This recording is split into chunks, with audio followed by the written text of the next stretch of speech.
Hello mga kalablob, ayan Sir Ma'am, shout out sa'yo at ito na nga mga kalablob ko, in-upload ko na ang video niyo. Ayan mga kalablob, hindi siya subscriber or viewers ko, isa siya sa mga walk-in customer dito sa Green Hills at dito sila bumili sa amin ng iPhone 11.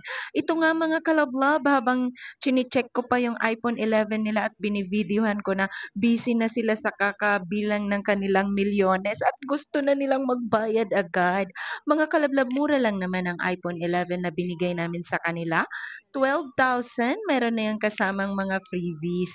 Kaya ang bilis niyang nagbayad agad. Yan mga kalablab, pwede kang tumawag or mag-text sa 0975-823-8526. Ayan na, nagbibilang na siya mga kalablab ha. Pero hindi pa yan na-check yung unit. Oh, ito meron pang ibang kulay mga kalablab pero yung napili nilang bilhin is yung black. So, nilagyan na namin yan ng tempered glass case at binigyan pa namin siya ng extrang case sa kanyang phone dahil nga mabait si ma'am.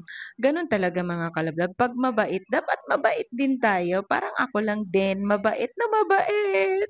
Sana all na lang. Maraming salamat.